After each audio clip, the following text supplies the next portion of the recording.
Seperti tahun-tahun sebelumnya, Hari Raya Idul Adha membuat permintaan jasa pemotongan hewan kurban, khususnya di RPH Mambal, Badung, Bali meningkatkan berkali-kali lipat dibanding hari biasanya.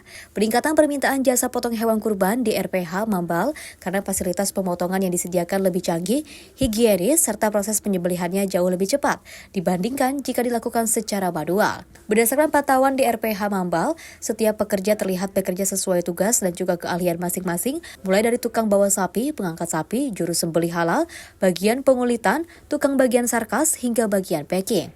Ada juga pekerja yang bertugas membelah hewan menjadi 2 bagian menggunakan gergaji besar. Sedangkan badan-badan hewan kurban terlihat tergantung di alat-alat khusus untuk mempermudah proses pemisahan daging dengan organ lainnya. Khusus di RPH Mambal, sapi kurban yang dipotong mayoritas merupakan sapi Bali dengan berat sekitar 360 hingga 400 kg.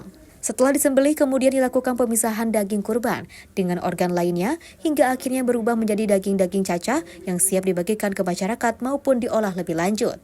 Hingga saat ini daftar antrian yang ingin memotong hewan kurban di RPH Mambal bahkan mencapai lebih dari 100 ekor sapi per hari dan diperkirakan terus melonjak hingga lebih dari 500 ekor sapi hingga 3 hari mendatang. Padahal petugas pemotongan hewan hanya sanggup memotong 15 hingga 17 ekor sapi per jamnya atau sekitar 100 ekor sapi per hari. Lonjakan permintaan membuat petugas terpaksa dibagi menjadi 2 shift dengan masing-masing shift diisi sekitar 50 pekerja yang telah memiliki keahlian masing-masing. Tim dokter hewan juga diterjunkan langsung untuk melakukan pemeriksaan intensif baik sebelum maupun setelah penyembelihan. Pemeriksaan dilakukan secara menyeluruh melalui 2 tahap penting, yakni sebelum pemotongan atau antemortem dan sesudah pemotongan atau postmortem. Hal ini dilakukan sebagai langkah pengawasan untuk menjamin bahwa daging yang dibagikan ke masyarakat benar-benar layak dan juga bebas dari penyakit. Ya, kami sebagai profesi dokter hewan, kami mengawasi dari sebelum hewan itu dipotong, yang disebut dengan antemortem, sampai hewan itu dipotong. Kemudian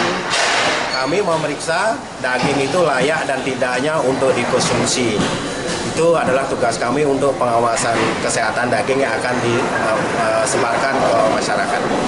Kalau untuk di RPH ini seperti apa, Pak? Sudah memenuhi syarat atau seperti apa ini, Pak? Kalau kami melihat sudah memenuhi persyaratan karena dari tempat pemotongannya dan cara pemotongannya hanya cukup higienis untuk diterapkan di tempat-tempat lain. Selain dari Kabupaten Badung, permintaan jasa potong hewan kurban di RPH Mambal juga banyak berasal dari pihak masjid maupun yayasan sosial dari berbagai daerah di Pulau Bali maupun luar Bali. Meski terjadi lonjakan permintaan jasa potong hewan, pihak RPH Mambal tidak menaikkan jasa potong hewan karena retribusi yang harus dibayar telah diatur dalam peraturan daerah. Dari Bali, Bagus Raditya, Sipo TV melaporkan.